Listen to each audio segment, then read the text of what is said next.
మొదట నేను ఒక శ్లోకం చెప్తాను. గోమాత యొక్క విశిష్టత గురించి మనకి చాణక్య పండితుడైన గొప్ప పండితుడైన గోమాత గురించి వ్యాఖ్యానించినటువంటి ఒక శ్లోకం గురించి చెప్పి దాని గురించి తర్వాత చర్చిద్దాం.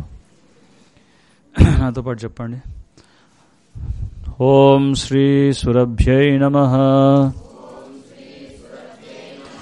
ఓం శ్రీ సురభ్యై నమః. ఓం శ్రీ సురభ్యై నమః. ఆత్మమాతా గురుర్పత్ని బ్రాహ్మణి రాజపత్నికా ధేనుర్ధాత్రీ తథా పృథ్వీ సప్తైతాం మాతరస్మృతా. ఆత్మమాతా గురుర్పత్ని బ్రాహ్మణి రాజపత్నికా ధేనుర్ధాత్రీ తథా పృథ్వీ సప్తైతాం మాతరస్మృతా. నమో బ్రహ్మణ్యాయ దేవాయ గోబ్రాహ్మణ హితాయ చ జగద్హితాయ కృష్ణాయ గోవిందాయ నమో నమః. జయ గోమాతాకి జయ. సో ముఖ్యంగా రెండు విషయాలు మనం అర్థం చేసుకోవాలి. మనం గోవుని ఎందుకు సంరక్షించాలి, మొదటి విషయం. రెండో విషయం వచ్చేసి గోవుని సంరక్షించడం వల్ల కలిగే ప్రయోజనాలు ఏంటి. ఈ రెండు అంశాల మీద మనం మొత్తం ఈ క్లాస్ అంతా ఈరోజు జరుగుతుంది. ఇక్కడ మన ఈ మానవాళికి గోవు ఎంతో అత్యంత అవసరమైనటువంటి జీవి. ఒకసారి బీర్బల్, అక్బర్ బాదుషా దగ్గర ఉన్నటువంటి బీర్బల్ అక్బర్ ఆయన అడిగారు, అన్ని పశువుల్లో ఏ పశువు పాలు చాలా శ్రేష్టమైనవి అని చెప్పి ప్రశ్న అడిగాడు. అప్పుడు బీర్బల్ అన్నారు, గేదె పాలు శ్రేష్టం అండి అని చెప్పాడు. అప్పుడు అక్బర్ అన్నారు, గేదె పాలు శ్రేష్టం అంటావు ఏంటి, ఆవు పాలు ఉండగా అంటే.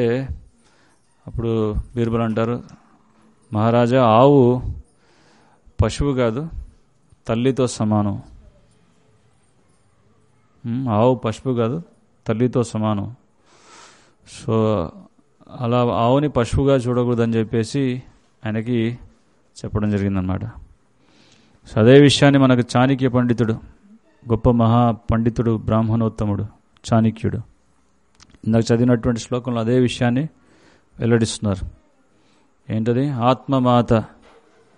ఆత్మమాత అంటే మనకి ప్రతి ఒక్క వ్యక్తికి, ఈ సృష్టి మీద ఉన్నటువంటి ప్రతి ఒక్క వ్యక్తికి 7 తల్లులు ఉంటారట. ఆ 7 తల్లులు ఎవరనేటువంటి ఆ పరిచయాన్ని మనకి చాణక్య పండితుడు ఇస్తున్నాడు. బాగా శ్రద్ధగా మనం తెలుసుకోవాలి ఈ విషయం. ఆత్మమాత. ఆత్మమాత అంటే మనకి జన్మనిచ్చినటువంటి తల్లి. గురువుర్ పత్ని, గురువు యొక్క భార్య. పూర్వం ఏంటంటే గురుకులం ఉండేది, గురుకుల పాఠశాలలు ఉండేవి. గురుపత్ని అంటే బ్రాహ్మణి, గురుమాతని కూడా తల్లితో చూడాలట.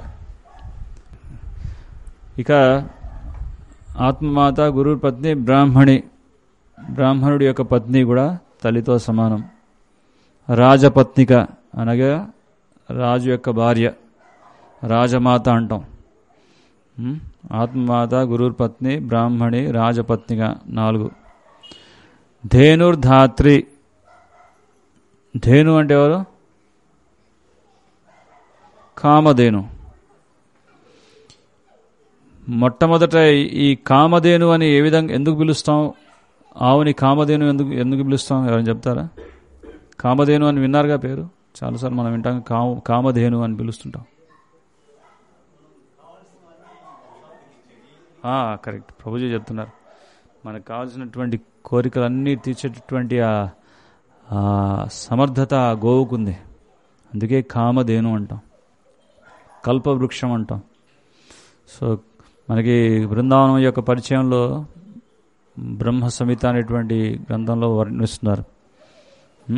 చింతామణి ప్రకర సద్మష్ కల్పవృక్ష, అక్కడ కల్పవృక్షాలు ఉన్నాయి. అలాగే సురభిరభి పాలయంతం, సురభి అనేటువంటి గోవులు కూడా ఉన్నాయి. సో ఆ సురభి అనేటువంటి మొట్టమొదటి గోవు ఎప్పుడైతే ఈ భూమండలాన్ని భగవంతుడు సృష్టించాడో, ఈ మానవాళికి అవసరమైనటువంటి అత్యవసరమైనటువంటి గోవును కూడా పంపించడం జరిగింది, సురభి. ఆ సురభి యొక్క వంశావళికి చెందినటువంటి ఈ ఆవే కామధేను, అంటే సమస్త కోరికలు తీర్చేటటువంటి ఆ లక్షణాలు కలిగినటువంటి ధేను అన్నమాట. సో ధేనుర్ ధాత్రి, ధాత్రి అంటే ఎవరు?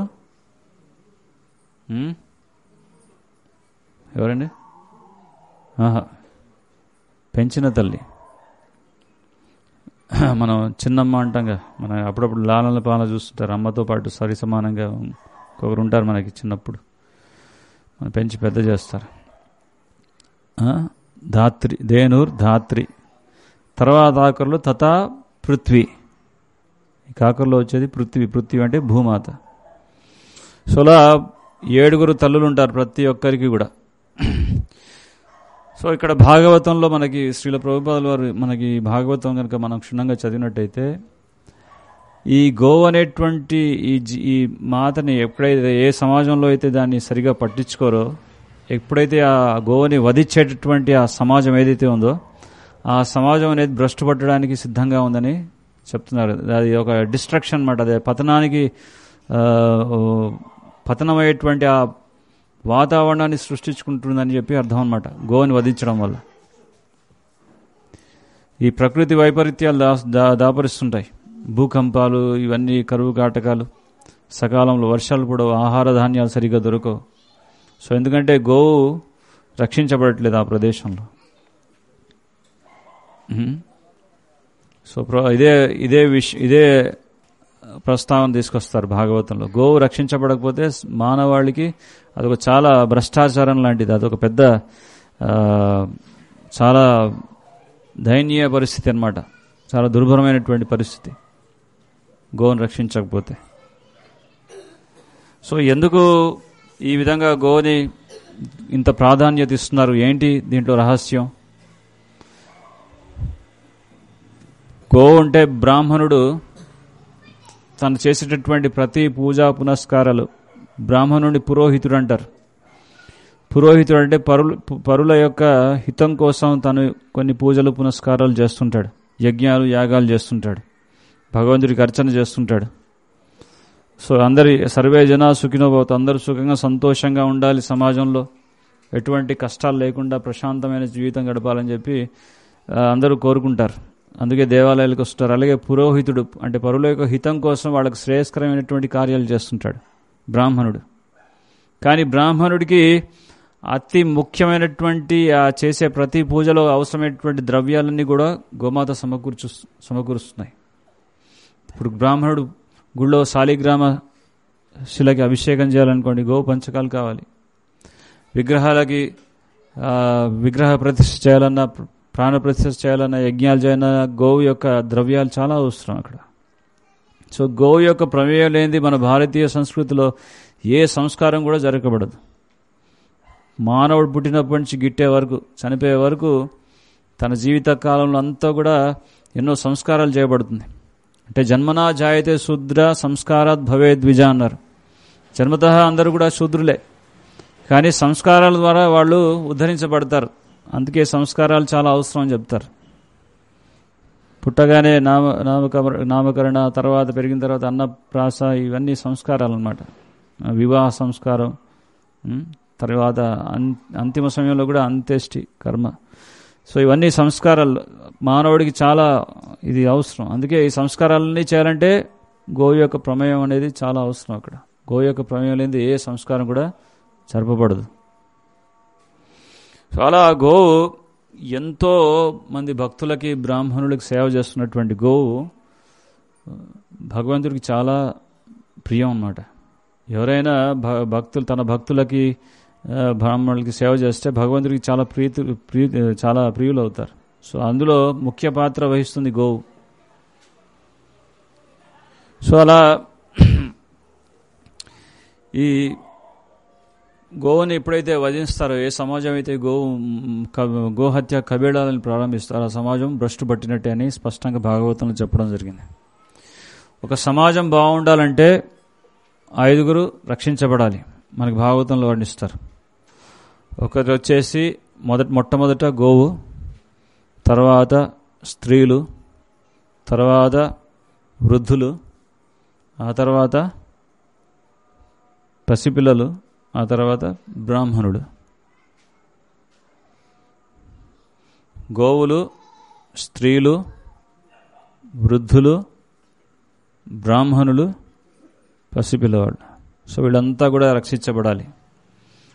వీళ్ళంతా సురక్షితంగా ఉన్నటువంటి సమాజం ఏదైతే ఉందో అదే చాలా శ్రేష్టమైనటువంటి సమాజంగా చెప్పబడచ్చు. పూర్వం రాజులు ఎవరైతే గొప్ప గొప్ప క్షత్రియులు ఉంటారో, రాజర్షులు, చాలా గొప్ప మహాత్ములు, వాళ్ళు నరదేవ అంటారు వాళ్ళని. అంటే భగవంతుడి యొక్క ప్రతినిధిగా ఉంటూ రాజ్య పరిపాలన చేసేవాళ్ళు. సో అటువంటి వారు ఏంటంటే ముఖ్యంగా ఈ 5 సురక్షితంగా ఉండాల్సి, వాళ్ళ రాజ్యంలో వీరు 5కి చాలా ప్రాధాన్యత ఇచ్చి వాళ్ళని చాలా సురక్షితంగా ఉంచేవాళ్ళు.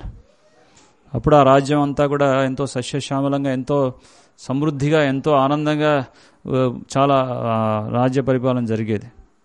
రామరాజ్యం అని మనం విన్నాం, కానీ ఇప్పుడు చూడట్లేదు ఆ రామరాజ్యం, దురదృష్టవశాత్తు కలియుగంలో. సో ఎందుకు ఇందాక చెప్పుకున్న మొదట గోవులు ఎందుకు కాపాడాలనే విషయాన్ని మనం చర్చించాం.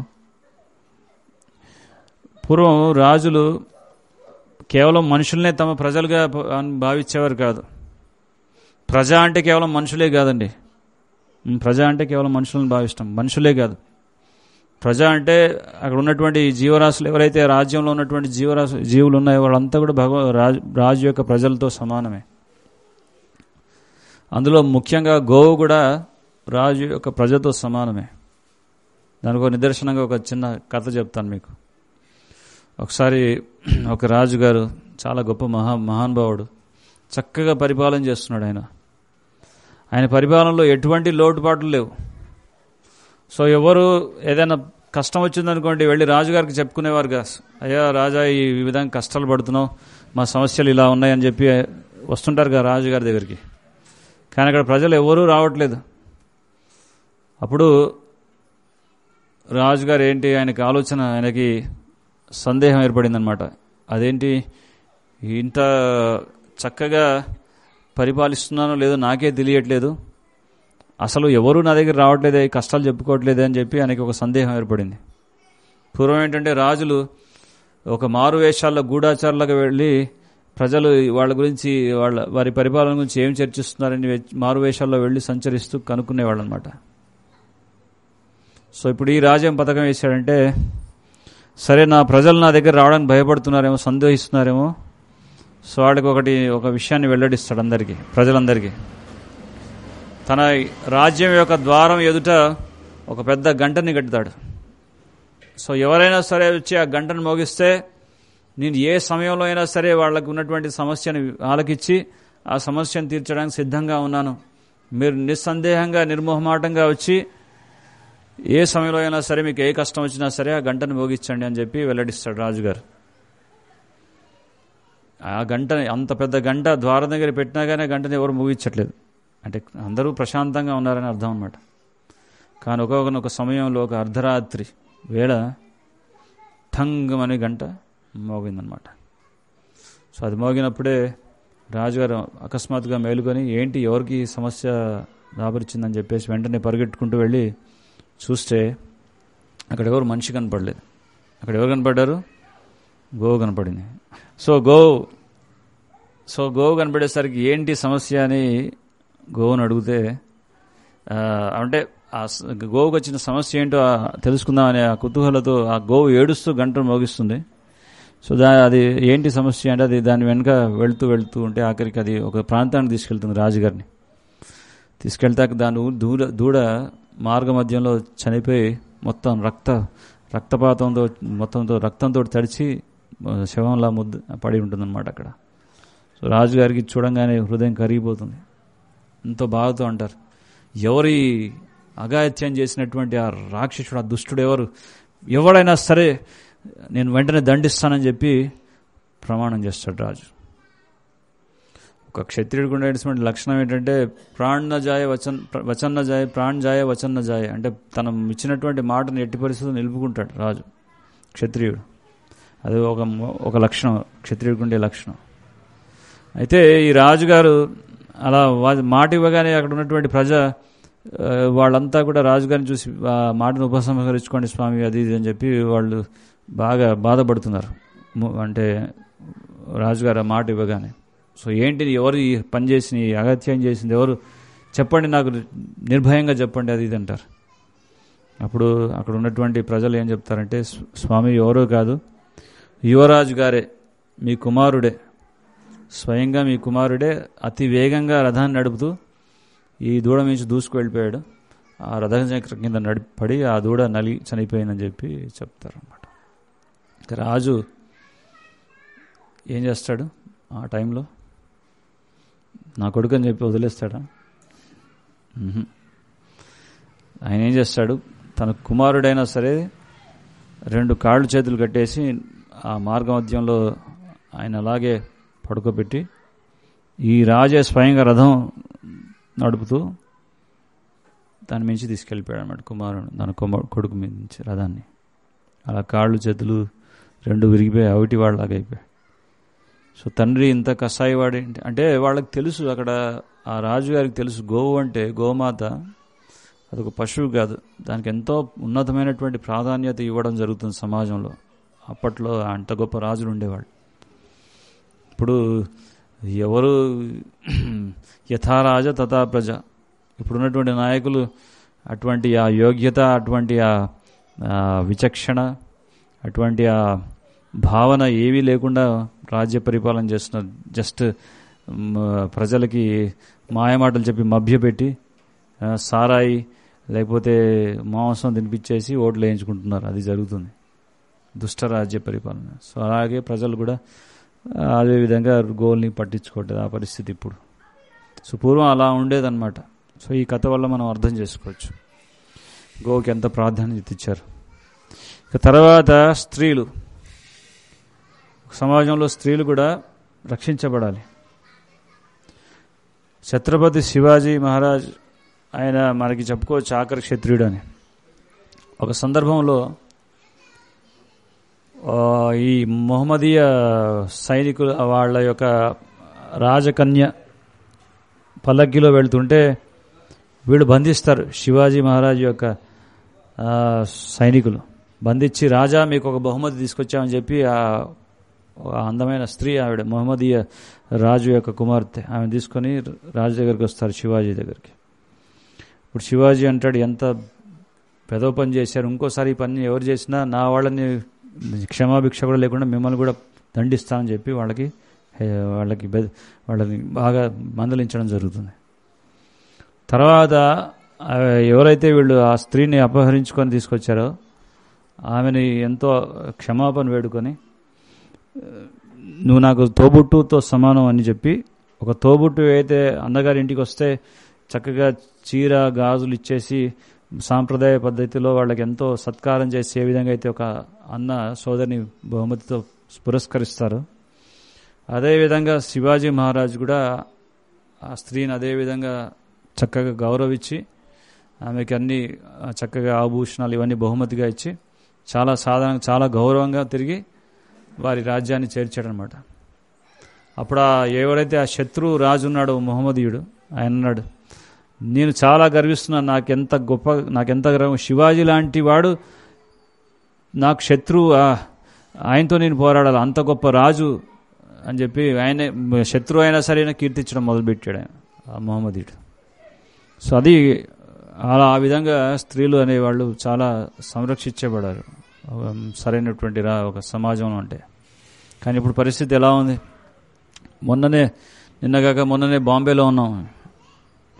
బాంబేలో ఒక సూపర్ మార్కెట్కి వెళ్ళాం.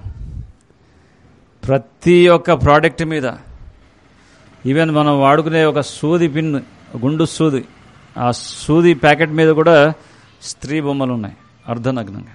అంటే దీని అర్థం ఏంటి? ఎంత ఘోరంగా స్త్రీని ఎంత అశ్లీలంగా స్త్రీకి స్వతంత్రం ఇచ్చారని చెప్పి చాలా గొప్ప ఘనకార్యం చేశారనుకుంటున్నారు, కానీ స్వతంత్రం అనే పేరుతో స్త్రీని ఎక్స్ప్లాయిట్ చేస్తున్నారు సమాజం ఇప్పుడున్న సొసైటీలో. అలా ఉంది పరిస్థితి.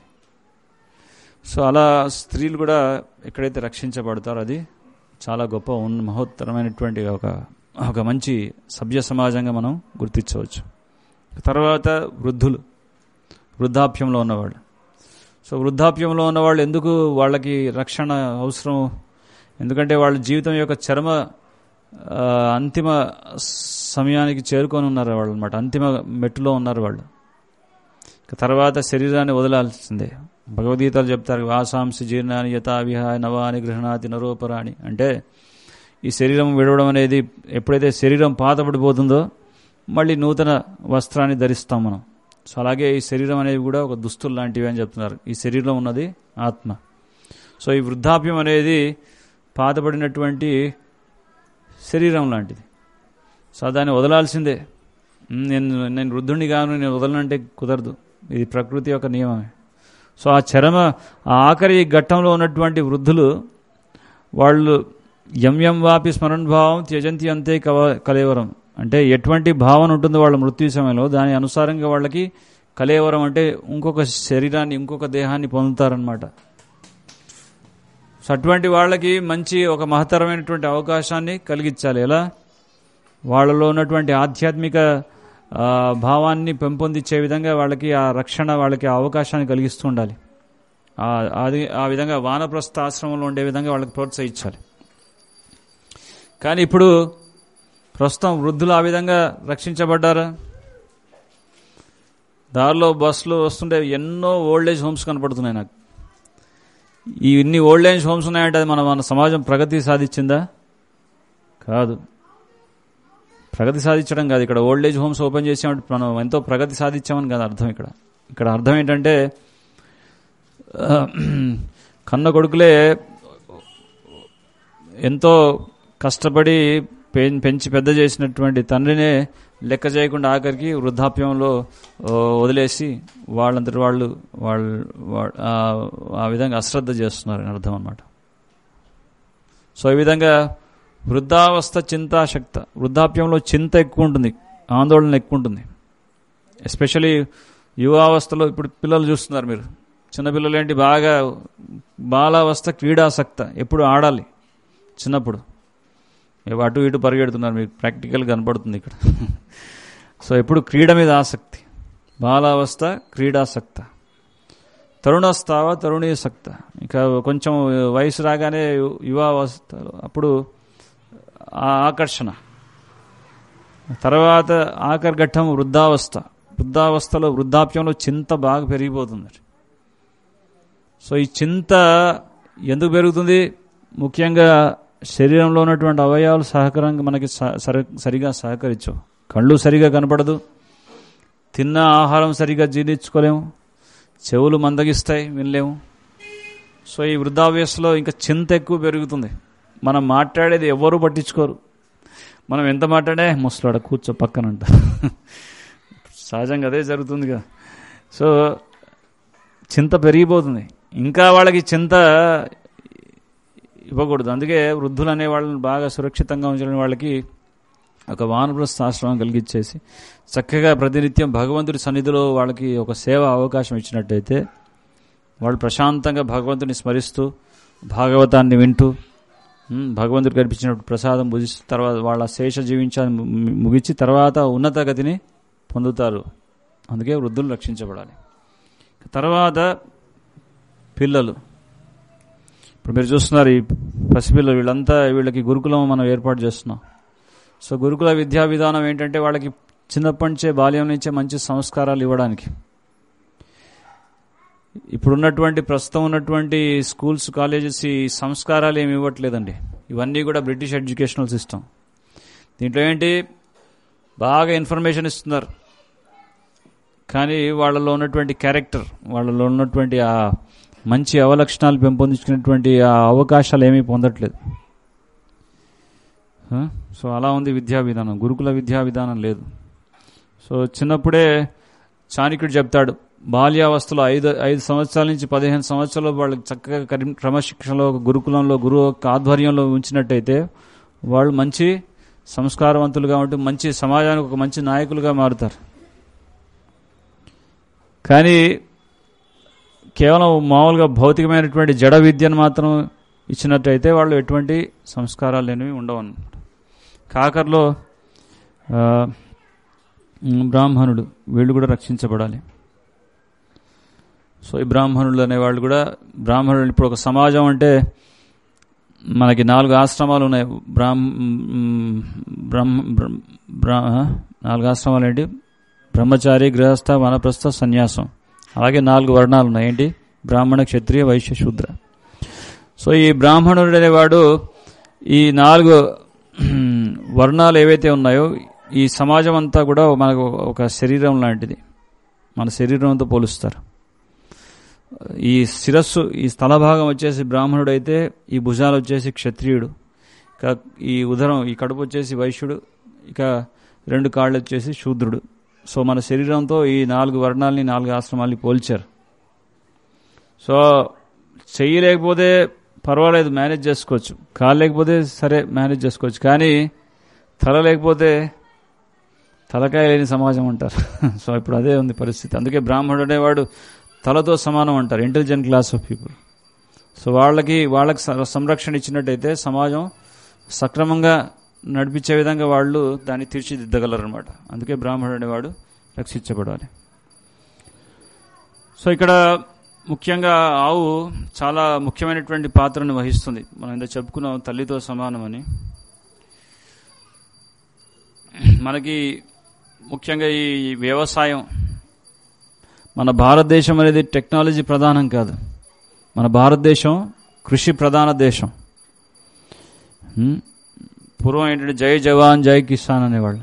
అంటే ఒక జై జవాన్ అంటే ఒక సైనికుడికి, జై కిసాన్ అంటే రైతుకి చాలా ప్రాధాన్యత, చాలా గౌరవం ఇచ్చేవారు. ఎందుకు? ఒక సొసైటీ, ఒక సమాజం చాలా సంతోషంగా ఉందంటే, సమృద్ధిగా ఉండాలంటే దాంట్లో ఆహార ధాన్యాలు చాలా నిలువుగా సమృద్ధిగా ఉండాలి. ఆహార ధాన్యాలు, పాలు, పళ్ళు అన్నీ సమృద్ధంగా ఉండాలి. అప్పుడే సమాజంలో వాళ్ళంతా కూడా సంతుష్టిగా ఉండగలరు.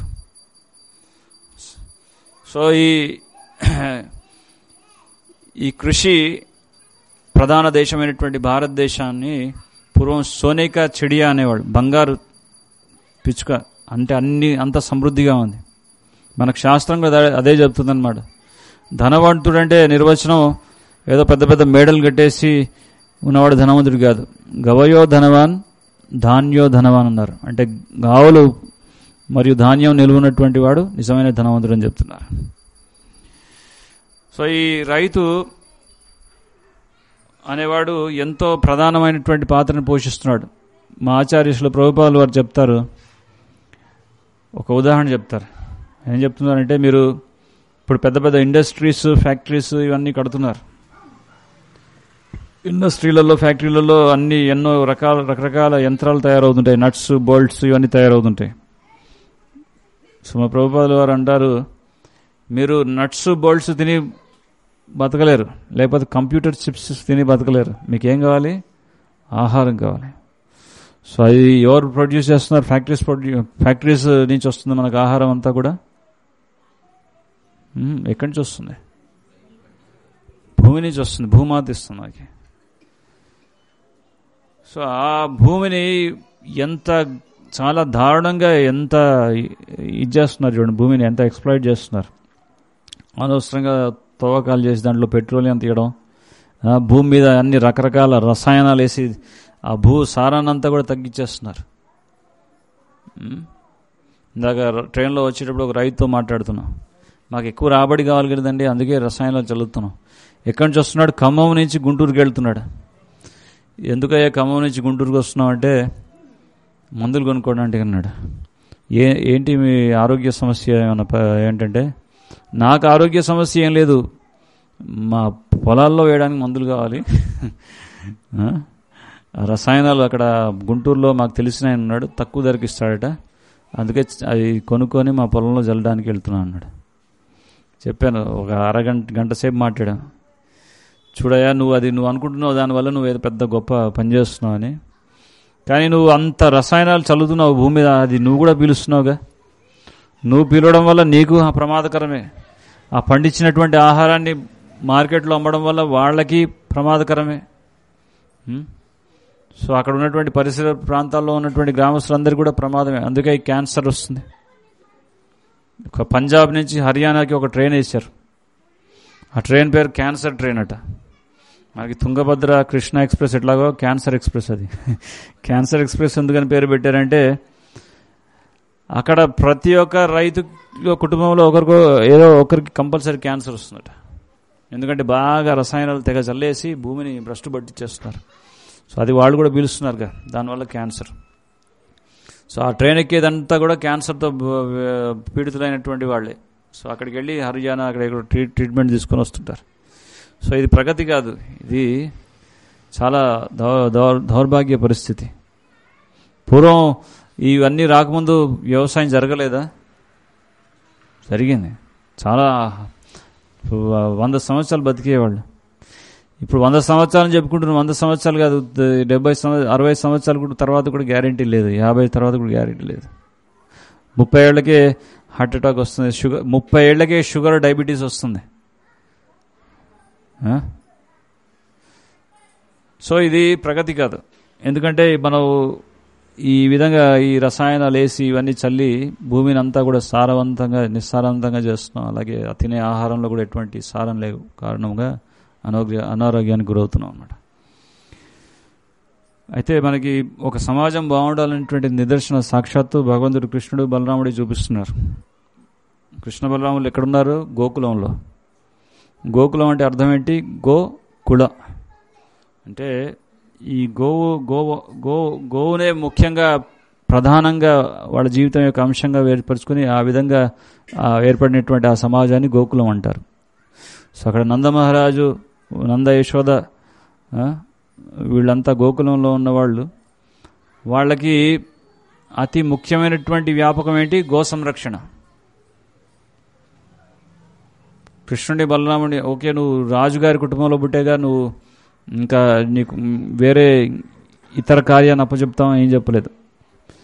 అప్పటిదాకా కృష్ణుడు వత్సపాలకుడు అంటే చిన్నగా బాలకృష్ణుడుగా ఉన్నప్పుడు దూడల్ని ఇచ్చి మేపుకెళ్ళమన్నవారు యశోదం. ఈవెన్ నందమహారాజు నందుడిని నందమహారాజు అంటారు. అంటే 9 లక్షల ఆవులు ఉన్నాయి ఆయన దగ్గర. అన్ని సమృద్ధిగా ఉన్నా సరే ఎవరో పనివాళ్ళు పెట్టుకొని నువ్వు కృష్ణ నువ్వు హాయిగా ఇంట్లో ఉండి వెన్నదినని చెప్పలేదు. నువ్వు కూడా వెళ్లాల్సిందే, గోసేవ చేయాల్సిందే అని తల్లి ప్రోత్సహించారు.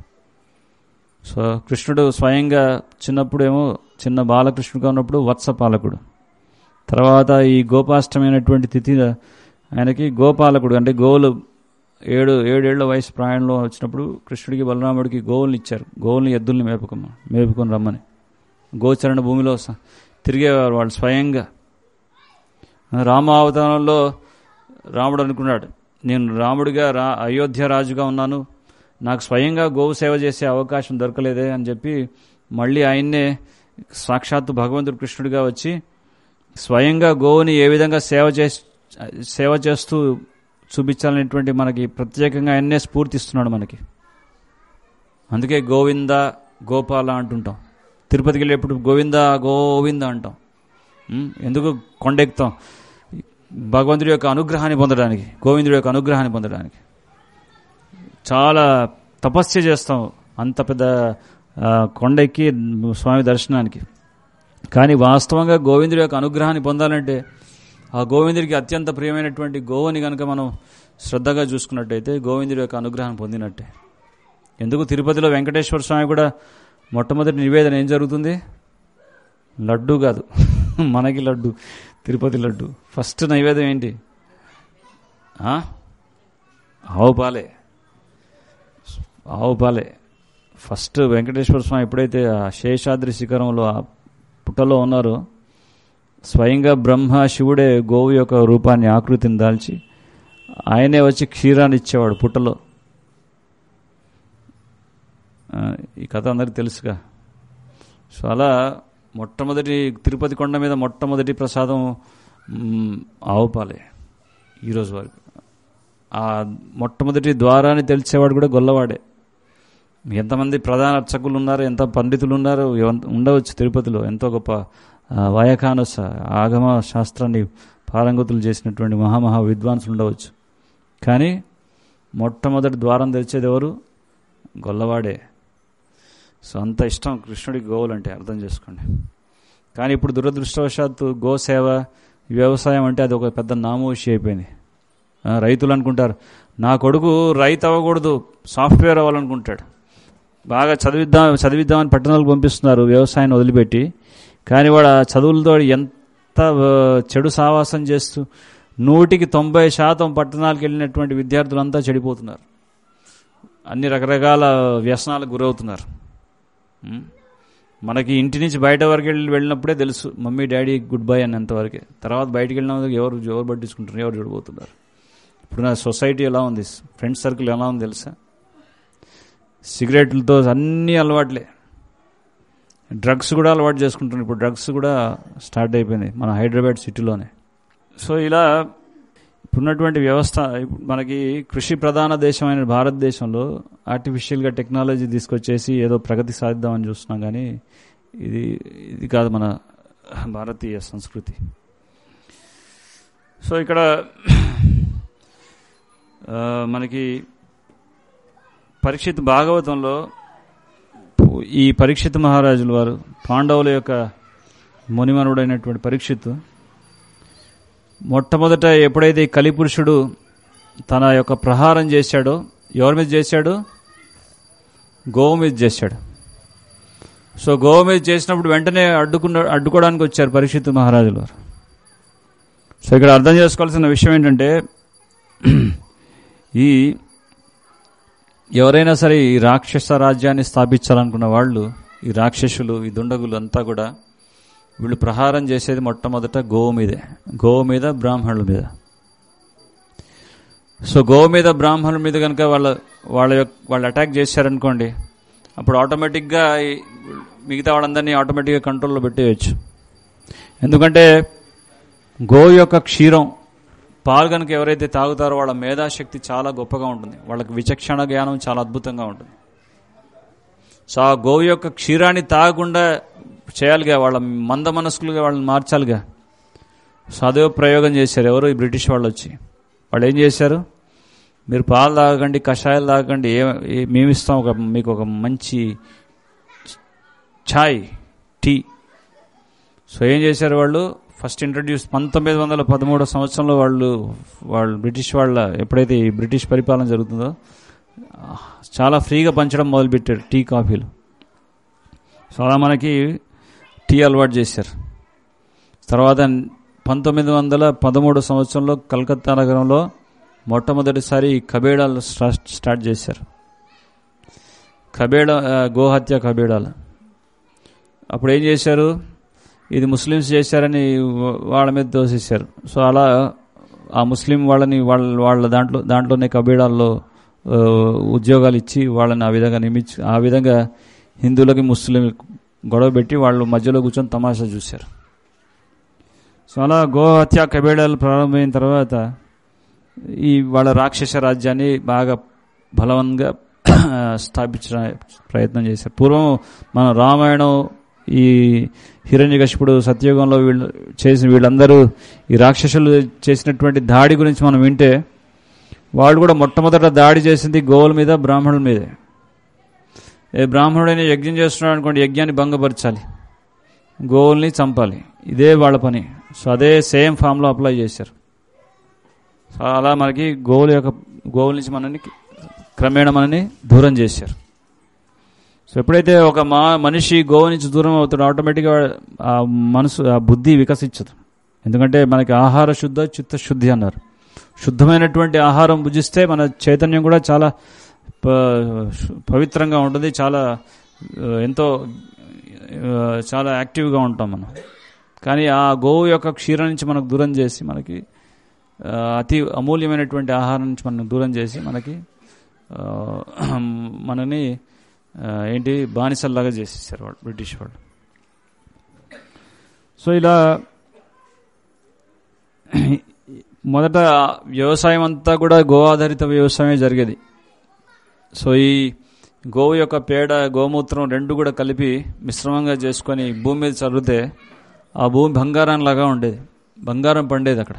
అంత ఎంతో ఎంతో శ్రేష్టమైనటువంటి ఆహారం పండించేవారు. కానీ ఇప్పుడు అన్ని కెమికల్స్ ఇవన్నీ వేసేసి ఏం చేస్తున్నారు, మొత్తం ట్రాక్టర్స్, కెమికల్స్ ఇవన్నీ ఇంట్రడ్యూస్ చేశారు గవర్నమెంట్. రైతులకు ఏం చేస్తున్నారు, మీకు సబ్సిడీ రేట్లో ఇస్తాం, లేకపోతే మీకు లోన్ ఇస్తామని లోన్ వాళ్ళతో లోన్ ఇస్తారు. వాళ్ళ జీవితం అంతా లోన్ కట్టడానికి వాళ్ళ జీవితం పోతుంది. అట్లాగే లోన్ కట్టలేక వాళ్ళు ఏం చేస్తాడు, అదే పురుగుల మందు తాగేసి, వీళ్ళు ఇచ్చినటువంటి పురుగు మందు తాగేసి ఆత్మహత్యలు చేసుకుంటున్నారు. అదే జరుగుతుంది. కానీ ఒక్కసారి తెలివిగా ఆలోచిస్తే ఇవన్నీ అవసరం లేదు అసలు. పూర్వం ఇవన్నీ లేకుండా కూడా చాలా అద్భుతంగా వ్యవసాయం చేశారు. సో ఆ పూర్వ వైభవం మళ్ళీ మనం తీసుకురావాలంటే ఏం చేయాలి, మళ్ళీ గో ఆధారిత వ్యవసాయం మనం ప్రారంభించాలి. ఈ ఆవు పేడ గోమయే వసతే లక్ష్మి అన్నారు. అంటే సాక్షాత్తు లక్ష్మి, 33 కోట్ల దేవతలంతా కూడా గోవులో ఉంటారు. ఇక లక్ష్మీదేవి వచ్చింది, నాకు కూడా స్థానం కావాలంటారు. అప్పుడు లక్ష్మీదేవికి స్థానం ఇక గోమయం ఉంది, ఆవు పేడ. సో అది స్థానం అంటే లక్ష్మి ఎంతో సంతోషంగా ఆ పేడలో ఉండిపోయింది. అలాగే పార్వతీదేవి గోమూత్రంలో ఉంది. సో ఇది ఇంత అమూల్యమైనటువంటి రెండు ఉంటే చాలు ఆ భూమిని ఎంతో సారవంతంగా చేయొచ్చని మనకి తెలిసిన రహస్యం. దాన్ని పక్కకు పెట్టేసి మళ్ళీ మీ ఏదో ఇతర మార్గాల్లో వెళ్ళి ప్రయత్నం చేస్తున్నాం మనం. సో ఈ గోవు యొక్క కర్ణాటకలో ఒక రైతు ఈ ఆవు పేడని ఆవు మూత్రాన్ని మిశ్రమంగా చేసి ప్రతిరోజు ఆయన దగ్గర 100 ఆవులు ఉన్నాయి. ఆయన ఏం చేస్తున్నాడంటే ప్రతిరోజు ఈ ఆవు పేడని అమ్ముతున్నాడు. ఎంత? 5 రూపాయలు మాత్రమే, కిలో వచ్చి 5 రూపాయలు. సో ఆయన రోజు వారి సంపాదన ప్రతిరోజు 5,000 రూపాయలు సంపాదిస్తున్నాడు అతి సులువుగా, తక్కువలో తక్కువ, కేవలం ఆవు పేడను అమ్మే. అది కూడా 5 రూపాయలకే ఒక కిలో వచ్చేసి. సో దాన్ని విలువని తెలుసుకున్న వాళ్ళు నిజంగా ఎంత ఆ ఆవు పేడతో ఎన్ని రకాల ఔషధాలు తయారు చేయొచ్చు, ఇప్పుడు మన స్టాల్లో కొన్ని శాంపుల్స్ మీకు దొరుకుతాయి. ఈ గోవు పేడతోటి, ఈ పిడకతోటి వంట చేసుకుంటే కూడా ఎంతో శ్రేష్టం.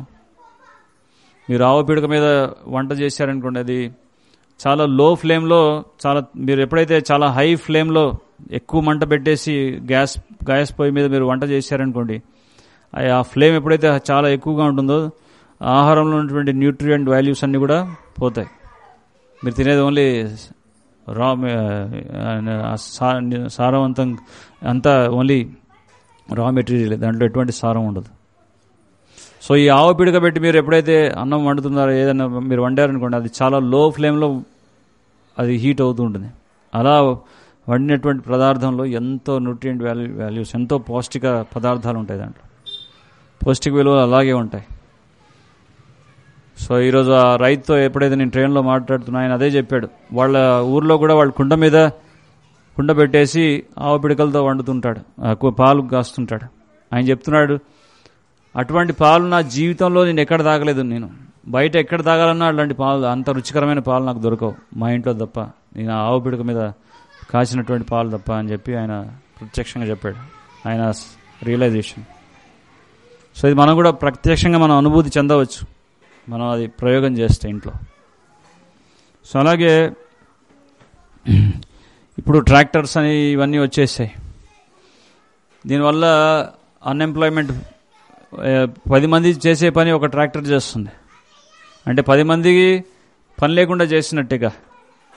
దానివల్ల ఏమవుతుంది, ఆ పని లేని 10 మంది ఏం చేస్తున్నారు, పని లేకపోవడం వల్ల ఖాళీ దిమాగ్ శైతాన్ కా ఘర్ అంటారు. సరిగా పని లేకపోతే సరిగా వ్యవసాయం అది చేసేవాళ్ళకి ఒట్టిగా మీరు కూర్చోబెట్టారనుకోండి, అప్పుడు అన్ని పిచ్చి పిచ్చి ఆలోచనలు వస్తాయి. ఇప్పుడు ఏం చేస్తున్నారు, వాళ్ళు ఎప్పుడు ప్రతి ఊర్లో కూడా సెల్ ఫోన్ పట్టుకొని కూర్చున్నారు. వాళ్ళ జీవితం యొక్క అదే. ట్రైన్లో ప్రయాణం చేసినప్పుడు గమనించండి, ప్రతి ఒక్క చేతిలో సెల్ ఫోన్ ఉంటుంది. ప్రతి ఒక్క సెల్ ఫోన్లో పూర్తిగా లీనమైపోతారు అందరు కూడా. సో అదే జరుగుతుంది ఇప్పుడు అన్నమాట. సో ఇలా ఇప్పుడు ప్రగతి మనం సాధించామనుకుంటున్నాం, కానీ దీనివల్ల ఎంతో అన్ఎంప్లాయ్మెంట్, ఎన్నో అరాచకాలు ఇవన్నీ కూడా జరుగుతున్నాయి. మనం అర్థం చేసుకోవాలి. ఈ ఆవు పేడ ఇంకో విశిష్టత ఏంటంటే, ఈ ఆవు పేడ కనుక మనం ఈ ఆవు పేడతో ఏదన్నా మనం ఒక చిన్నగా పర్ణశాలలాగా కుటీరం కట్టుకున్నాం అనుకోండి, మట్టి గోడకి ఆవు పేడ లేపనంగా పెట్టి ఒక ఇల్లు కట్టుకున్నాం అనుకోండి, ఆ ఇంట్లో మీరు ఉంటే మీకు యాక్చువల్లీ ఏసీ అవసరం లేదు. ఎయిర్ కండిషన్ ఏంటి, మనకి వేసవికాలం లోపల చల్లగా ఉండాలి. సో బయట చల్లగా ఉంటే లోపల వెచ్చగా ఉండాలి. ఎయిర్ని కండిషనింగ్ చేయడం అదే. కానీ మీరు ఆటోమేటిక్గా ఈ ఆవు పేడని కనుక లేపనంగా చేసి దీని గోడలకు అద్ది మీరు ఆ ఇంట్లో ఉన్నట్టయితే మీకు ఎయిర్ కండిషన్, ఏ ఫ్యాన్ అవసరం లేదు. బయట వాతావరణం బాగా చలిగా ఉందనుకోండి, ఆటోమేటిక్గా లోపల చాలా వేడిగా వెచ్చగా ఉంటుంది. బయట బాగా వేడిగా ఉందనుకోండి, లోపల ఆటోమేటిక్గా చల్లగా ఉంటుంది. ఎవరైనా ఉన్నారా ఆ ఇంట్లో? అలాంటి కట్టడాల్లో ఉన్నటువంటి ఇళ్ళలో ఎవరైనా ఉన్నారా? నేను ప్రత్యక్షంగా 2 నెలలు ఉన్నాను. మా ఫామ్ ఉన్నాయి వెలగాంలో, అటు ఇటు. ఆ అనుభూతి నాకు కూడా కలిగింది. చాలా హాయిగా ఉంటుంది. కరెక్ట్గా ఈ టైం మనకి లైట్ కూడా ఇప్పుడు మనకి లైట్స్, ఎలక్ట్రిసిటీ వచ్చేసరికి రాత్రి ఏదో పగలు ఏదో తెలియకుండా అయిపోయింది. కానీ అక్కడ ఉన్నప్పుడు కరెక్ట్గా సూర్యాస్తమం తర్వాత విశ్రాంతి తీసుకోవాలి, మళ్ళీ బ్రహ్మముహూర్తంలోనే లేవాలి. మరి చాలా ఎంతో హెల్తీగా ఉండేది లైఫ్ అక్కడ. ప్రత్యక్ష అనుభూతి అన్నమాట. సో అది చాలా అద్భుతంగా ఉంటుంది. సో అలా ఈ ఆవు పిడకలతో వండడం, ఈ ఆవు పిడకల్ని లేపనంగా చేసి ఇంటికి గోడకి అద్దడం, అలాగే ఈ ఆవు పిడక మనం రోజు ఇల్లు అలుక్కుంటాం, ఆవు పేడతో ఇల్లు అలుకుతాం. సో ఎప్పుడైతే ఆవు పేడతో మీరు ఇల్లు అలికారనుకోండి, అప్పుడు దానివల్ల వచ్చే ప్రయోజనం ఏంటంటే, ఈ ఆవు పేడలో ఎంతో యాంటీసెప్టిక్ ప్రాపర్టీస్ ఉంటాయి.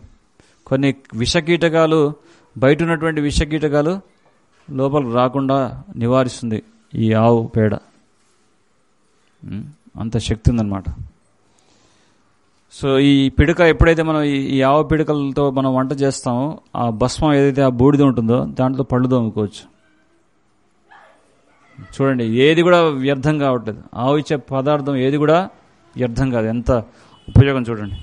ఇప్పుడు మా స్టాల్లో ఉన్న ఈ దంతమంజన్ కూడా ఈ ఆవు పిడకని కాల్చి దాంతో పొడి చేసి దాంట్లో కొన్ని మూలికలు కలిపి తయారు చేసిన దంతమంజనే. మొత్తం ఆల్ ఓవర్ ద వరల్డ్లో చాలా ఫేమస్. మిగతా బయట మీరు కాస్మెటిక్స్, పేస్ట్ వాడుతుంటారు, కానీ ఏంటి దానివల్ల దుష్ప్రయోజనం? దాంట్లో ఎన్నో ఫ్లోరిక్ యాసిడ్ ఇవన్నీ కూడా కలుపుతుంటారు. దానివల్ల ఏంటంటే చిగుళ్ళు కూడా దెబ్బతింటాయి. సో అలా మనకి ఎన్నో, మీరు ఆవును పెట్టుకున్నారంటే మీకు నిత్యావసర జీవితంలో మీకు రోజువారీ అవసరాల్లో అన్నీ కూడా సమకూర్చేది ఆవే. ఇంకా బయట సూపర్ మార్కెట్కి వెళ్ళాల్సిన అవసరం కూడా లేదు. A to Z అన్ని ప్రోడక్ట్స్ ఆవు ఇస్తుంది అనమాట. సో అలా ప్రస్తుతం ఉన్నటువంటి పరిస్థితి ఏంటంటే, పట్టణాల్లో జనం ఎక్కువగా ఉన్నారు. అందరూ పట్టణాలు పరిగెడుతున్నారు. ఎందుకంటే అన్నీ కూడా అక్కడ సమృద్ధిగా ఉన్నాయని భ్రాంతిలో. కానీ వాస్తవంగా జరిగేది ఏంటంటే, ఈ గ్రామాల నుంచి అన్నీ కూడా పట్టణాలకు వెళ్తున్నాయి. ఆహార పదార్థాలు కానీ అన్నీ కూడా అక్కడ డిమాండ్ ఎక్కువ ఉంది కాబట్టి అక్కడ సప్లై ఎక్కువ అవుతుంది. ఈ గ్రామాల్లో సప్లై తగ్గిపోయిందనమాట. మనం ఇప్పుడు హైదరాబాద్ వెళ్ళామనుకోండి, ఆవు పాలు అంటే ఆవు పాలు ప్రతి ఒక్క వీధికి ఒక ఆవు పెట్టుకొని ఆవు పాలు అమ్ముతున్నారు. ఎందుకంటే డిమాండ్ ఎక్కువ ఉంది అక్కడ. మరి చీరాల్లో మనకు ఆవు పాలు కావాలంటే దొరకవు, ఎందుకంటే ఇక్కడ డిమాండ్ ఎక్కువ లేదు. సో ఎప్పుడైతే మనం మన గ్రామాల్లో కూడా అన్నీ కూడా సమృద్ధిగా పెట్టుకొని మనం ఇక్కడే ఉంటూ ఇవే కావాలని మనం కోరుకున్నాం అనుకోండి, అప్పుడు ఇక్కడ కూడా సప్లై పెరుగుతుంది. ఇప్పుడు ఏంటంటే రైతులు ఎంతో కష్టపడి పండించిన అవన్నీ కూడా రైతు బజారు పట్టణాలకు తరలిచ్చేస్తున్నారు. మళ్ళీ ఇక్కడికి వచ్చేసరికి ఇక్కడ రేట్స్ గ్రామాల్లో ఉండే పరిస్థితి ఎలా ఉందంటే ఇక్కడ ధరలు పెరిగిపోతున్నాయి. సో ఇదే కారణం అన్నమాట. సో మనం అర్థం చేసుకోవాలి. అలాగే సో ఈ ట్రాక్టర్స్ ఇవి వాడకుండా ఈ వృషభదేవ్, ఈ వృషభదేవుడు భాగవతంలో ఆయన గురించి వింటాం. ఆయన పేరుతో వచ్చిన పేరే వృషభం. ఎద్దుకి వృషభం అని పేరు ఇచ్చారు. అంటే ఎద్దు ధర్మానికి ప్రతీక. ఆవు తల్లితో సమానం అయితే ఎద్దు ధర్మానికి ప్రతీక. సో ఎద్దు కూడా ఎంతో కష్టించి పని చేస్తుంది. వ్యవసాయంలో మనకి ఎంతో తోడ్పడుతుంది ఎద్దు. సో అలా ఎద్దుకి ఇప్పుడు ట్రాక్టర్స్ ఇవన్నీ వచ్చేసరికి వాటికి పనులు లేవు. సో ఏం చేస్తున్నారు, వాటిని కబేళాలకు తరలిస్తున్నారు. కిరాతకంగా అక్కడ కబేళాలో చంపేయబడుతున్నాయి. ఇప్పుడు ట్రాన్స్పోర్టేషన్, మీరు చీరాల నుంచి ఇక్కడ రావాలనుకోండి, ప్రతిసారి ఆటో ఎక్కాలి, ఎక్కడ డబ్బులు కట్టాలి. అదే ఎడ్ల బండి ఉందనుకోండి, ప్రతి ఇంట్లో ప్రతి ఒక్కరి దగ్గర ఎంత హాయిగా రావచ్చు. ఎడ్ల బండికి ఒక వెహికల్కి ఉన్న తేడా ఏంటి? ఒక ఎడ్ల బండి మీద మీరు పడుకున్నారనుకోండి, హాయిగా అలసిపోయి బాగా కష్టపడి పడుకున్నారనుకోండి, ఆ ఎడ్లు ఏం చేస్తాయి, ఎక్కడన్నా ట్రాఫిక్లో నడుస్తున్నాయి అనుకోండి, ఏదైనా అడ్డొస్తే ఆటోమేటిక్గా అవే ఆగిపోతాయి. మీరేం బ్రేక్ వేయాల్సిన అవసరం లేదు. సో వాటికి ట్రైనింగ్ ఇచ్చారంటే మీ ఇల్లు ఎక్కడుందో మీ గమ్యాన్ని అవే చేరుస్తాయి. మీరు హాయిగా పడుకొని ప్రయాణం చేయొచ్చు. ఇంత టెక్నాలజీ ఎక్కడ ఉందో చెప్పండి. మీరు హాయిగా కారులో పడుకొని బటన్ నొక్కగానే మీ గమ్యాన్ని చేర్చే కార్ ఏమైనా ఉందా చెప్పండి. కానీ ఎడ్ల బండి ఎంత శ్రేష్టం చూడండి. ఒకసారి ఒక రాజుగారు, జైపూర్ రాజు అనమాట, ఇది నిజంగా వాస్తవంగా జరిగిన సంఘటన. ఆయన ఒక్కడే ఒంటరిగా ఉన్నాడనే విషయాన్ని తెలుసుకొని కొంతమంది మొహమ్మదీయులు ఆయన మీద అటాక్ చేయడానికి వెళ్ళారు. అప్పుడు ఆ రాజుగారు ఒక ఆయన దగ్గరికి వెళ్ళి సహకారం అడిగాడు. నాకు మంచి గుర్రాలు ఇవ్వు, బాగా అతి వేగంగా పరిగెట్టే గుర్రాలు ఇవ్వు, నేను వెంటనే నా రాజ్యాన్ని చేరుకోవాలి, నా శత్రు సైన్యం నా మీద నన్ను చంపడానికి ప్రయత్నం చేస్తున్నారు. అప్పుడు ఆయన సలహా ఇచ్చాడు ఏంటంటే, మీరు గుర్రాల మీద వెళితే మీరు పసిగడతారు, మంచి ఎడ్ల బండి మీకు ఇస్తాను, మంచి బెస్ట్ ఎడ్లు అవి ఇస్తాను, దాంట్లో కూర్చొని వెళ్ళండి అంటాడు. సో రాజుగారు ఆ ఎడ్ల బండి మీద కూర్చున్నాడైతే ఆయన అలసిపోయి పడుకొని ఉంటే అవి చక్కగా రాజ్యాన్ని చేర్చాయి. ఆయన ప్రశాంతంగా చేరుకున్నాడు, ఎటువంటి బాధ లేకుండా. సో చూడండి, ఇప్పుడు ట్రాక్టర్ ఇవన్నీ వచ్చినాయి, బాగా ప్రగతి సాధించామనుకున్నాం, కానీ ఇది అప్పుడున్నటువంటి వాల్యూస్ ఎలా ఉంటాయి చూడండి. అంతేకాకుండా కొన్ని వాస్తవమైన విషయాలు కొన్ని సేకరించాను. భోపాల్ గ్యాస్ లీకేజ్ ఎంతమంది విన్నారు? భోపాల్లో గ్యాస్ లీక్ అయ్యి మొత్తం ఒక విస్ఫోటనం జరిగి ఎంతో ప్రాణ నష్టం జరిగింది. ఒక ఇంట్లో ఆవు పిడకలు కాలుచుకుంటున్నారన్నమాట. అలా కాలుస్తూ ఉన్నటువంటి ఆ వాయువు ఏదైతే, ఆవు పిడక కాల్చినటువంటి వాయువు ఏదైతే ఉందో, ఆ విషవాయువు లోపల రాకుండా అడిగట్టింది. అది దాంట్లో ఎంతో ఆక్సిజన్ కంటెంట్ ఉంటుంది. మీరు ఆవు పిడకం కాల్చానంటే మీకు ఎంతో ఆక్సిజన్ ఇస్తుంది అది. సో అంత విశేషం ఉన్నటువంటి అది మాట. మనం మొత్తం ఇప్పుడు ప్రస్తుతం ఉన్నటువంటి పరిస్థితుల్లో ప్రతి చోట కాలుష్యమే, వాహనాలు ఎక్కువైపోయినాయి. మీరు గమనించండి, పట్టణాలు సిటీలోకి వెళ్తే ప్రతి ఒక్కరి దగ్గర కారు అయిపోయింది, ప్రతి ఒక్కరి దగ్గర వెహికల్, 2 వీలర్, అది కంపల్సరీ అయిపోయింది. సో దానివల్ల ఎంత కాలుష్యం పెరుగుతుంది చూడండి. మీరు పట్టణాలకు వెళ్తే నేను సిగరెట్ కావాలండి అంటే సరిపోదు. మీరు ఈ రోడ్ నుంచి ఆ రోడ్డు క్రాస్ చేస్తారంటే ఒక సిగరెట్ ప్యాకెట్ పీల్చినంత పొగ ఆటోమేటిక్గా మీ ఊపిరితిత్తుల్లోకి వెళ్ళిపోతుంది. మీరు చూడండి, రోడ్ క్రాస్ చేసి చూడండి. ఇంకా మీరు పరిశీలిస్తే మీరు వేసుకున్న దుస్తులు కూడా ఇలా స్మెల్ చూసారనుకోండి, పెట్రోల్ వాసన వస్తుంది. మీరు సిటీలో తిరిగితే మీకు అర్థమవుతుంది ఎంత కాలుష్యం. సో మనం వద్దనుకున్న ఆటోమేటిక్గా వెళ్ళిపోతున్నాయి లోపలికి. సో ఇటువంటి టైంలో మనకి ఎంతో ఆక్సిజన్ కావాలి. మనం ఇప్పుడు మనం మంచినీళ్ళు మంచినీళ్ళు కొనుక్కునే దౌర్భాగ్య పరిస్థితి ఏర్పడింది చూడండి. దాహం వేస్తే అయ్యో కొంచెం నీళ్ళు ఇవ్వంటే ఒక దగ్గర ఒక ప్లేస్లో 5 రూపాయలండి ఒక బాటిల్. ఎంత దౌర్భాగ్య పరిస్థితి చూడండి. తాగడానికి మంచినీళ్ళు డబ్బులు కట్టాలి. తినే ఆహారం ఎట్లా కడుగుతున్నాం, తాగే నీరు, తర్వాత కొన్ని రోజులు తాగిన తర్వాత పీల్చే గాలి కూడా కొనుక్కోవాలి.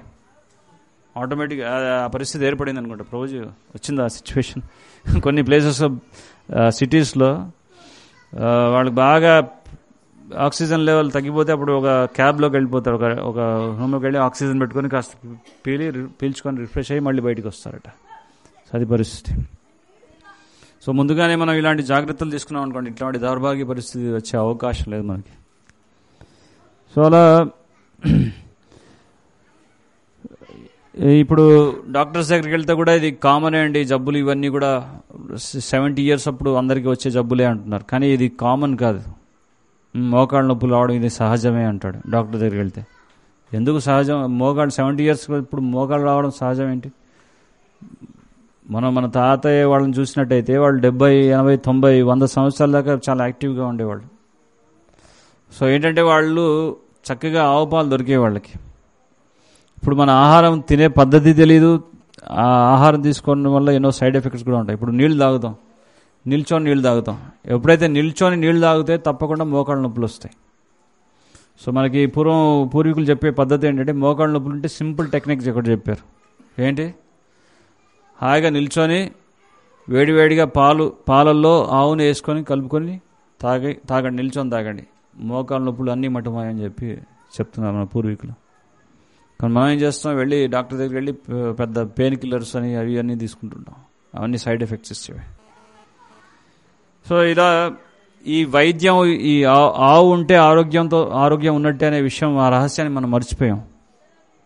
ఇది పూర్వం నుంచి వచ్చినటువంటి పద్ధతులే. ఈవెన్ మహాభారత యుద్ధ క్షేత్రంలో కూడా పంచపాండవులు, అందులో సహదేవుడు చాలా ఎక్స్పర్ట్ అయిన.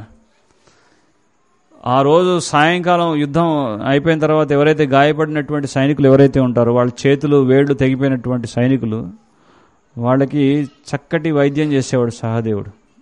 ఆయన చేసే వైద్యం ఏంటంటే ఈ ఒక విశేషమైనటువంటి ఆవుని సేకరించినటువంటి ఆవు నెయ్యి, దాంట్లో కొన్ని మూలికలు కలిపేసి దాన్ని లేపనంగా అద్ది దానికి ఒక కట్టు కడితే మళ్ళీ మరుసటి రోజు యుద్ధానికి సిద్ధమైపోయేవాడట. అంత చక్కటి వైద్యం ఆయన చేసేవాడు సహదేవుడు. అంటే అంత ఆయన ఉపయోగించేది కూడా ఆవు నెయ్యే వైద్యానికి ముఖ్యంగా. సో ఇలా ఆవుని మనం దాని యొక్క ప్రాధాన్యత తెలియక మనం ఆవు పాలు అనుకొని ఏవో పాలు తాగుతున్నాం. కానీ A1, A2 మిల్క్ అని మనకి తెలుసు. A1 అంటే చాలా హానికరమైనటువంటి పాలని, అంటే జెర్సీ పాలు. ఈ జెర్సీ అనేది ఆవే కాదు. ఫస్ట్ థింగ్, ఒక ఆవుకున్నటువంటి లక్షణం ఏంటంటే నిజంగా నాటు ఆవు ఏదైతే ఉంటుందో అది ఎప్పుడైతే తింటుందో అప్పుడు దాని యొక్క శరీరం అనేది సమతుల్యంగా చాలా పుష్టిగా తయారవుతుంది. కానీ ఒక జెర్సీకి ఉన్న లక్షణం ఏంటంటే దాని యొక్క అవయవాల్లో ఏ భాగం పెరగదు, కడుపు మాత్రం ఇలా వాసిపోతుంది పెద్ద బెలూన్ లాగా. అది జెర్సీ. సో దానికి నూపురం అంటూ ఉండదు. అదేంటంటే క్రాస్ బ్రీడ్. ఒక పందిని ఒక ఆవుని క్రాస్ బ్రీడ్ చేస్తే దాని నుంచి వచ్చినటువంటి జీవి జెర్సీ. సో ఆవుకున్న లక్షణాలు ఏంటి? మొదట మనం చూస్తాం, ఇప్పుడు మీరు గోశాలలో చూస్తే దానికి గళకంబళి అంటారు, అది గంగడోలు. అది తర్వాత నూపురం ఎత్తుగా ఉంటుంది. ఆ నూపురాన్ని కనెక్ట్ అయ్యే ఒకటి నాడి ఉంటుంది, దాన్ని సూర్యకేతు నాడి అంటారు. ఈ సూర్యకేతు నాడి యొక్క విశిష్టత ఏంటంటే ఇది మొత్తం అంతరిక్షంలోంచి మన ఈ శక్తిని పుంజుకుంటుంది. సూర్యరశ్మి నుంచి శక్తిని పుంజుకుంటుంది. అలాగే చంద్రుడి నుంచి శక్తిని పుంజుకొని ఈ ఔషధీయ లక్షణాలతో ఉన్నటువంటి ఆ క్షీరాన్ని, ఆవు పాలని గోమూత్రం మనకిస్తుంది. పాలని ఇవ్వకపోయినా సరే గోమూత్రంలో కూడా ఇన్ని మెడికేటెడ్ ప్రాపర్టీస్ ఉన్నాయి, చాలా ఔషధ గుణాలు ఉన్నాయి. మీరు రోజు ఉదయాన్నే లేచి కొంచెం ఆ గోమూత్రాన్ని సేవించినట్టయితే చాలా మటుకు వ్యాధుల్ని అరికట్టవచ్చు. డాక్టర్ దగ్గరికి వెళ్ళాల్సిన పని కూడా లేదు. అంత శక్తి ఉంది ఆ గోమూత్రంలో. సో ఇలా మనకి క్యాన్సర్ లాంటి ఈ జబ్బులకు కూడా గుజరాత్లో ఒక హాస్పిటల్ ఉంది. దాంట్లో కేవలం ₹1 మాత్రమే ఫీజు తీసుకొని వాళ్ళు ఇచ్చే ఔషధం ఏంటంటే గోమూత్రం తాగిస్తారు. అలా క్యాన్సర్ లాంటి జబ్బుల్ని కూడా తగ్గించేటటువంటి ప్రాక్టికల్ ఎవిడెన్సెస్ ఉన్నాయి మనకి. సో ఇది ఆరోగ్యపరంగా ఈ విధంగా ఉపయోగపడుతుంది. అలాగే కొన్ని విషయాలు చెప్పి ముగిస్తాను. గోవు ఇందాక చెప్పుకున్నట్టు తల్లితో సమానం అని చెప్పాం. సో ఎవరైతే రోజు చాలా ప్రేమగా గోసేవ చేస్తారో ఆ గోవు ఎప్పుడు కూడా వాళ్ళ శ్రేయస్సుని కోరుకుంటుందట, వాళ్ళు బాగుండాలని కోరుకుంటుందట. ఇది ప్రాక్టికల్గా జరిగిన కొన్ని ఇన్సిడెంట్స్ ఉన్నాయి. ఒకసారి ఒక ఇంట్లో దొంగలు పడితే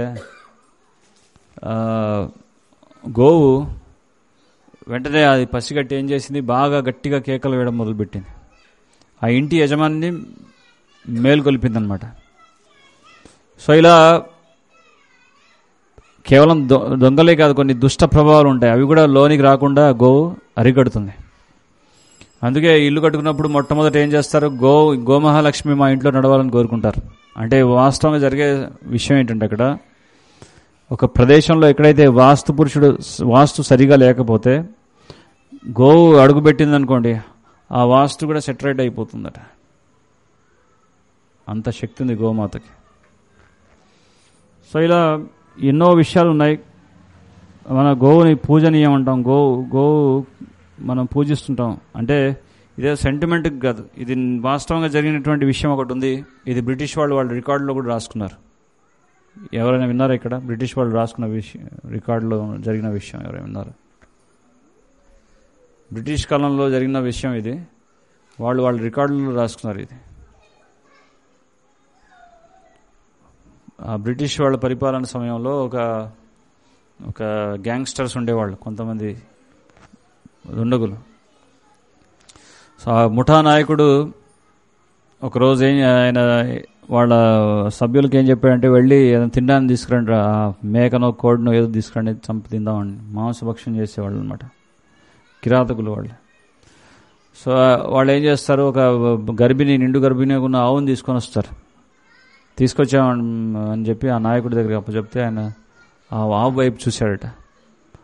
ఆవు ఆయన వైపు చాలా దీనంగా చూస్తూ, నన్ను చంపకయ్యా, నీకేదో ఒక మేలు చేస్తాను, నన్ను చంపకయ్యా అని చెప్పి అలా చాలా దీనంగా ఆయన వైపు చూసిందట ఆవు. అప్పుడు ఎందుకో ఆయన మనసు కరిగి చాలా దయ ఆయన హృదయంలో ఏర్పడి ఆయన ఏం చేశాడంటే, సరే దీన్ని చంపకుండా వదిలిపెట్టేద్దాంలే అని చెప్పి వదిలేశాడు. సో కొంతకాలం గడిచింది. అలాగే ఆ బ్రిటిష్ వాళ్ళు ఆయన పట్టుకున్నారు. ఆయన చేసిన హత్యలు, కూనీలు ఇవన్నీ లిస్టులోకి వచ్చిన తర్వాత ఉరి తీయాలని నిర్ధారించారు. సో ఉరి తీయాలనేటప్పుడు మన చట్టంలో వాళ్ళు నియమించిన చట్టంలో ఏంటంటే పద్ధతి, ఉరి తీసేటప్పుడు 3 సార్లు ప్రయత్నం చేస్తారు. ఉరి తీసేటప్పుడు ఏం చేస్తారు, మొదట ఒక ఉరి తీసే ప్రదేశానికి తీసుకెళ్తారు, కళ్ళు అన్నీ ముసుకేసేస్తారు, ఉరితాడు బిగిస్తారు. తర్వాత కింద ఒకటి సపోర్ట్ ఉంటుంది, దాన్ని లాగగానే సపోర్ట్ వెళ్ళిపోతుంది. అప్పుడు ఈ చేతులు అన్నీ కట్టేసి ఉంటారు కాబట్టి ఇంకా ఆ మెడ ఉరితాడు పడుతుంది అనమాట. సో అలా ఆయన తీసుకెళ్లారు, ఉరి కంబం ఎక్కించారు. ఇక అది ఆ సపోర్ట్ ఎప్పుడైతే తీశారో ఆయనకి ఏమీ అవ్వట్లేదు. ఒకసారి ప్రయత్నం చేశారు, రెండోసారి ప్రయత్నం చేశారు, మూడోసారి ప్రయత్నం చేశారు. 3 సార్లు ప్రయత్నం చేసి విఫలమయ్యారు కాబట్టి ఇక లాభం లేదని చెప్పేసి వదిలేశారు ఆయన్ని. ఏంటి జరిగిందయ్యా విషయం అని చెప్పి వాళ్ళు నీకేం కాలేదేంటి, 3 సార్లు ప్రయత్నం చేసినా నువ్వు చావలేదేంటి, ఏంటి అని చెప్పి అడిగితే ఆయన చెప్పిన విషయం ఏంటంటే, నా కాళ్ళ కింద 2 కొమ్ములు ఇలా కుచ్చుకున్నట్టుగా నాకు అనిపించింది. అలా ఆ అనుభూతి నేను పొందాను. నేను జైలు నుంచి బయటకు రాగానే మొట్టమొదట నాకు గోమాత దర్శనమైంది. ఇదే ఆయన చెప్పిన 2 విషయాలు. సో దీని రికార్డులో రాసి పెట్టుకున్నారు. ఫస్ట్ ఏంటి, కాళ్ళ కింద 2 కొమ్ములు ఏర్పడినాయి, నాకు సపోర్టివ్గా ఉన్నట్టు కనపడ్డాయి. తర్వాత జైలు నుంచి బయటకు వెళ్ళగానే వెంటనే గోమాత దర్శనం ఇచ్చింది. అంటే వాస్తవంగా జరిగింది ఏంటంటే, ఆ గోమాత ఎప్పుడైతే ఆయన ఆ గర్భిణిగా ఉన్న గోవుని చంపకుండా వదిలేశాడో, ఆ గోవే ఎంతో కరుణతో ఆయన కాపాడిందట. ఇదేదో అతిశయోక్తి కాదు, ఏదో మనం ఊహించి ఏంటో గోపూజ చేస్తారు, అది చేస్తారు, ఏదో సెంటిమెంట్ మన హిందూ సాంప్రదాయం కాబట్టి చేస్తున్నాం, ఇవన్నీ కాదు. ఇది బ్రిటిష్ వాళ్ళు రాసుకున్న రికార్డులో జరిగిన విషయం. ఇది బ్రిటిష్ వాళ్ళు ఏమి హిందూ మతం పుచ్చుకొని రాసిన విషయాలు కాదు ఇవి. వాళ్ళకి ఆశ్చర్యం కలిగి ఇప్పుడు రికార్డ్స్లో రాసి పెట్టుకున్నారు, ఇదేంటి ఇది చమత్కారం జరిగిందని. సో నిజంగా మీరు గోమాత సేవ చేస్తే ఎంతో శ్రద్ధతోటి, భక్తితోటి గోమాత ఎంతో మనం రక్షిస్తుంది. ఇక ఆఖరి సమయంలో ఎవరైతే ప్రాణాలు వదులుతారో గోదానం చేస్తే మంచిదంటారు. అంటే ఈ వైతరణి నదిని కూడా దాటిస్తుందట గోవు. మీరు వైతరణి నది అంటే అది మళ్ళీ ఒక పెద్ద హిస్టరీ, మనకి గరుడ పురాణంలో వర్ణిస్తారు. చనిపోయిన వాళ్ళు చేసినటువంటి పాపాల యొక్క పరిహారం అంతా కూడా ఆ నదిలో అనుభవిస్తారట ఘోరంగా. ముసళ్ళు అవన్నీ రక్కు తింటుంటాయి. సో అటువంటి గోదానం చేసినటువంటి వాళ్ళని కూడా ఇది దాటిస్తుందట గోవు. సో అంత చాలా గొప్ప భగవంతుడు ఇచ్చినటువంటి మనకు ఒక వరం లాంటిది గోవు. సో ఈరోజు మనం ఈ గోవుని పట్టించుకోకుండా మనం అశ్రద్ధ చేసినట్టయితే అది మనకి మంచిది కాదు, సమాజానికి మంచిది కాదు. గోవు ఇదన్నీ చెప్పాల్సిన విషయం ఏంటంటే ఘోరంగా గోవులు ప్లాస్టిక్ తింటున్నాయి చూడండి బయట. ఈరోజు బస్సులో వస్తుంటే ఫస్ట్ చూసింది అదే. దాని నోట్లో ప్లాస్టిక్ మీరు నవ్వులుతూనే ఉంది. దాన్ని ఆపే ప్రయత్నం చేయాలన్నా అక్కడ ఛాన్స్ లేకుండా పోయింది. సో మనం ఏం సంకల్పం తీసుకోవాలంటే ప్రతి ఒక్కరు కూడా ఇండివిజువల్గా మన నుంచి స్టార్ట్ అవ్వాలి. సో ఫస్ట్ థింగ్ ఏంటంటే మనం గోవును సంరక్షించాలంటే మొదటి సూత్రం ఏంటంటే మనం గోవుత్పత్తులనే వాడాలి. మన ఈ ఆవు పేడ మనమే తయారు చేసుకోవాలి, బయట కొనాల్సిన పని కూడా లేదు. ఈ ఆవు పేడ తీసుకెళ్ళండి, వాటి పిడకలు చేసుకోండి, దాంతో పళ్ళ పొడి తయారు చేసుకోవచ్చు. ఆ గ్యాస్ కూడా తగ్గించేయచ్చు మనం వాడకుండా, ఆ ఆవు పిడకలతోటి వాడడం మొదలు పెట్టామంటే. సో అది మనం ఇంప్లిమెంట్ చేయడానికి ట్రై చేయాలి ఫస్ట్ థింగ్. సెకండ్ థింగ్, ప్రతిరోజు మనం ఎంతో సంపాదిస్తున్నాం, ప్రతిరోజు ₹1 మీరు హుండీలో వేసి గోగ్రాసానికి, మీ ఇంటి పక్కన ఆవులున్నా ఎక్కడున్నా సరే వాటికి కావాల్సినటువంటి గ్రాసం, దానికి ఆహారం, దాన్ని సమకూర్చి గోసేవ చేయండి. ఇక లేదు, మూడో విషయం ఏంటంటే కనీసం వారానికి ఒకసారి అయినా వెళ్ళి దానికి చక్కగా మర్దన చేయండి, గోవుకి పూజ చేయండి, అలా ప్రదక్షిణ చేయండి. సో మనలో ఎప్పుడైతే ప్రతి ఒక్కరిలో ఈ ఆసక్తి పెరుగుతుందో అప్పుడు ఆటోమేటిక్గా ఈ సమాజాన్ని కూడా మార్చవచ్చు. సో ఇండివిజువల్గా స్టార్ట్ చేయాలి మనం. హరే కృష్ణ. జయ శ్రీల ప్రభుపాద్కి జై, గోమాతాకి జై.